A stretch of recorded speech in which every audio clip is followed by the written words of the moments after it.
rubber like Malcolm. Ball up fist in the air to the flashlight. Yeah.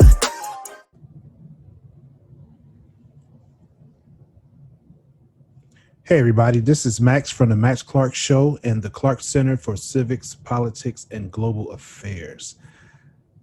Be on the lookout for the Clark Center YouTube channel coming soon, and hopefully everyone will subscribe. This will be your center for all your civics needs, all your politics needs, all of your global affairs needs. This is the Clark Center.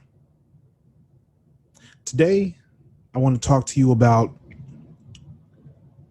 what's happening here in Chicago through the Chicago Police Department. And if you did not receive this email from your alderman, you need to reach out to your alderman immediately and ask them why you haven't received this email. So today, we are going to talk about what's happening with Chicago Police Department. And what they're setting up is a public comment period on Chicago Police Department's use of force policies. Okay. Now, the Chicago Police Department has opened a 15-day public comment period on 10 draft use of force policies. Okay, there are 10 use of force policies, but these are drafts. The following draft policies have been posted for public review and comment through December 19th. Okay, today is the 16th. It is December 16th. So we are running out of time to review this, but there certainly is time to review it. Okay, I know there's a lot going on in the country, but there's a lot going on here in Illinois. There's a lot going on here in Chicago and Cook County. And especially as it relates to the botched raid and the cover-up that's happening. So we want to make sure that we put our input in on these new policies. Whether or not there's any integrity behind this outreach, that remains to be seen. But at least we can share our thoughts, our feelings, and our ideas about the policies that are put in place. Okay? Now, one of the first policies is de-escalation, response to resistance, and use of force. Okay, so in this particular policy, it defines what force is. Okay, it talks about police may use of force that is objectively reasonable. Okay, and again, when we look at objectively reasonable, that's reasonable to them. So that's really not a change in policy, right? I feared for my life. I thought that this was going to happen. That's in their eyes. So we got to be careful with language. De-escalation techniques, types of use of force that is prohibited, prohibition regarding racial profiling. Okay, that's always going to be hard to prove, even though we know, but that's always going to be hard to prove. Use of deadly force necessary to prevent death or great bodily harm. Medical attention, accountability, duty to intervene or report. Okay? Duty to intervene or report. So on the screen as well, to your right, this is like the first page of the policy. Okay? But I want to leave a link in a description to everything that I'm talking about so you can read it for yourself and put your comments in, give your input. This is very, very important. Very, very important. Now, in that particular policy, First Amendment rights are not absolute. This is what it says. Your First Amendment rights are not absolute. They're subject to reasonable time, place, and manner restrictions. And further guidance may be found in the First Amendment and police action. Okay. So when you try to click on that in the policy, it will not allow you to go into that. So we don't know what that is. Okay. We don't know what that is. Now, as it relates to the response to resistance and force options, this outlines the department policy on response and force options and the expectations for members when employing response and force options. It describes the concepts of force mitigation and the department's commitment to de-escalation when responding to all incidents to ensure effective police public encounters. It also outlines the various force of options and the circumstances in which they are authorized when department members are met with resistance or threats. Okay. And as we see, it talks about sanctity of human life, de-escalation, talks about when force is authorized, principles of force mitigation, continual communication, tactical positioning, levels of resistance. It talks about the resistor, right? And it talks about the passive resistor. Okay, so it gets in detail. It gets in detail. The only problem is the accountability, right? We can have policies in place, but holding them accountable, it's another story. It's a whole, another thing in and of itself. Okay. So we talk about incidents requiring completion of a tactical response report. Okay. This identifies incidents that require a completion of a report. It also outlines the reporting, reviewing, and investigatory responsibilities of department members for reportable use of force incidents. All right. It talks about when a report is required, when a report is not required. It talks about levels of use of force and immediate notifications. Okay. Now, take a look at level 3, reporting use of force. It does not include unintentional firearms discharge. You don't have to report that. Unintentional firearms discharge. Why would that even be part of the policy? Okay. But if we don't read this, if we don't respond, then guess what? It's legal.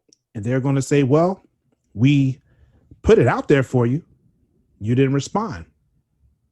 Check your email. See if your alderman actually sent this information to you so that you can be part of the process. Okay.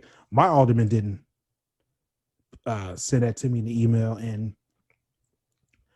I'll be going over to the alderman's office to check them on why they did not send this information to us.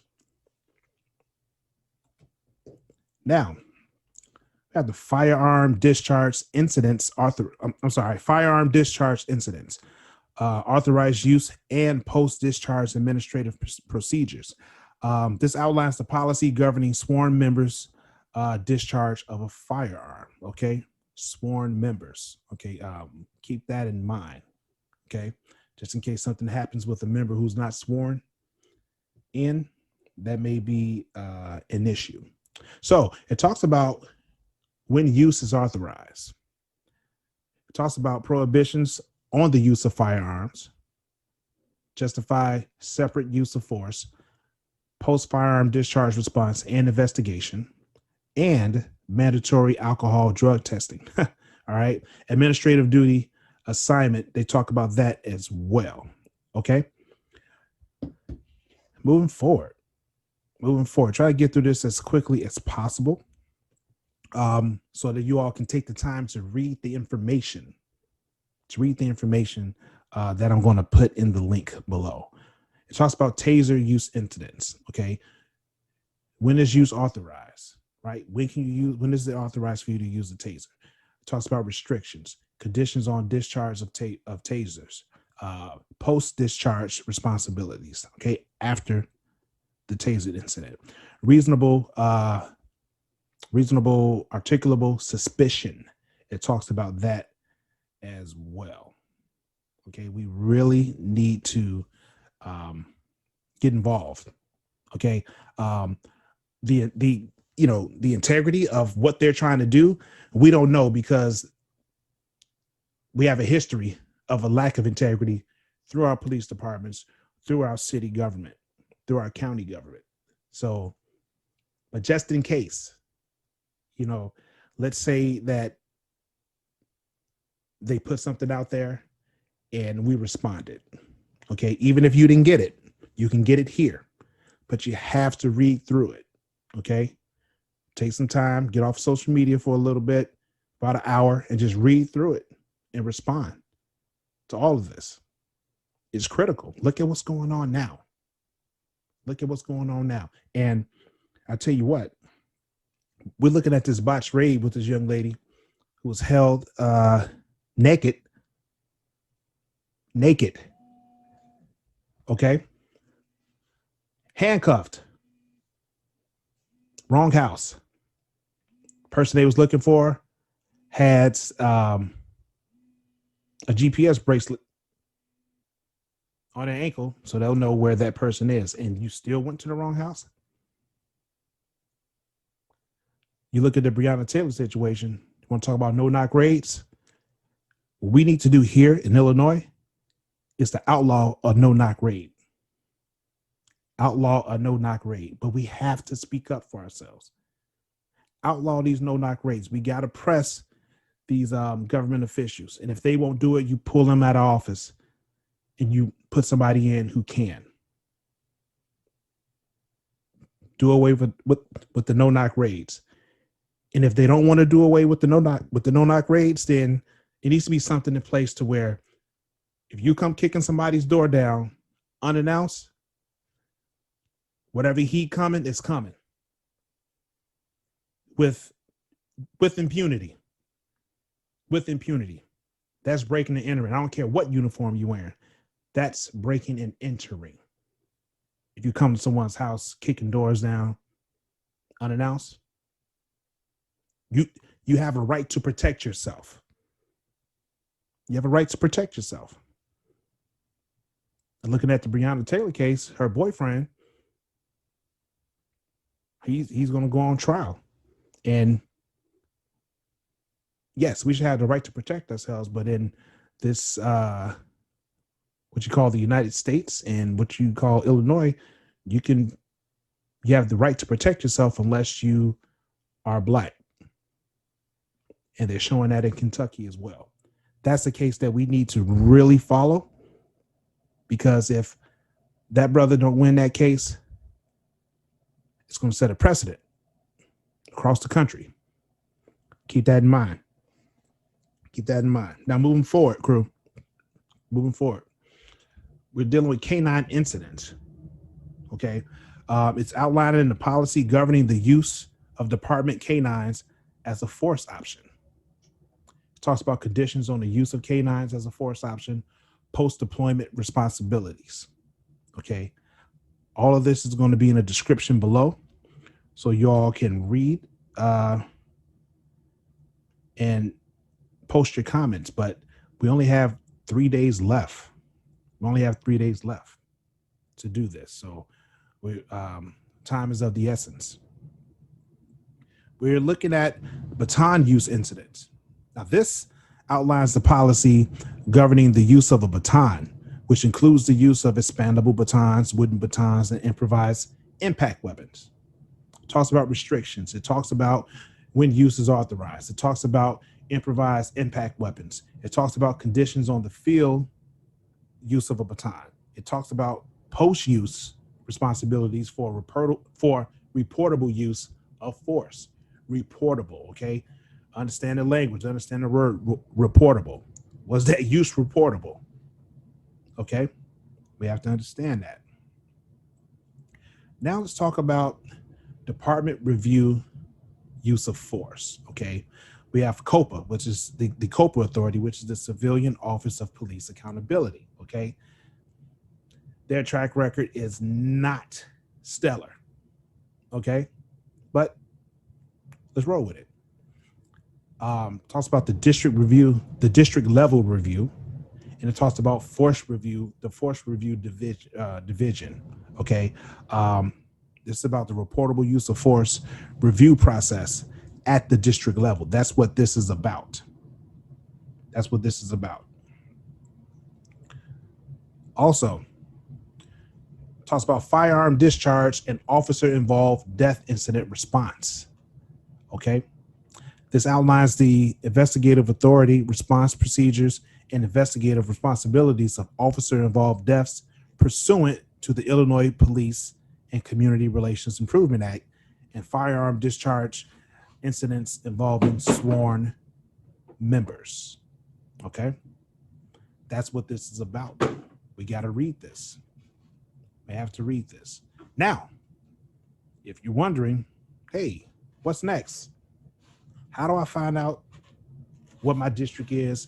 How do I find out my beat number? You can go to this website right there, www.operation.chicagopolice.org. Ooh, that's POLICE. It's supposed to be police, POLICE.org, okay, to find your district. You put your information in there and boom, everything is going to pop up, okay? I'll leave the link in the description below. And before we leave, just a quick review and some homework that we need to do today. Read the policies. After you read the policies, leave comments about the policies. Send that in. It has to be done by the 19th. Do it now. Also, I want to leave a link to the CPD union contract, the latest one. Read that. Okay. It's lengthy, but you have to read it so you can understand what we're dealing with. Read the consent decree that they've been working on for ages that we can't come to an agreement with. Read the consent decree and find your district and your beat. Okay. All of the information is going to be in the description below. We're going to have all the links to everything that we just talked about. Please, any questions, comments, you can send those to the matchclarkshow@gmail.com, the matchclarkshow@gmail.com. Please hit the like button, hit the subscribe button, hit the notification bell so you'll get notifications on videos just like this and when I go live. Okay, this is crucial. This is a crucial time. Share this. Take the time to sit down and read it, read through it. You know, you can look, it's 10 policies, right? Get a couple friends together, split it up. Get 5 friends together, split them up, two, you know, or if it's just 2 of you, 5 and 5, and discuss it. This is something that we have to do. We have to be part of the process. We have to be, especially as it relates to policing. Okay. And we see what the mayor is doing right now. We got to stay on top of this. Love somebody, but more importantly, love yourself. Protect your mind. Think while it's still legal. And the Clark Center for Civics, Politics, and Global Affairs YouTube channel will be coming out soon. Be on the lookout for that. All right, everyone. You have a great day.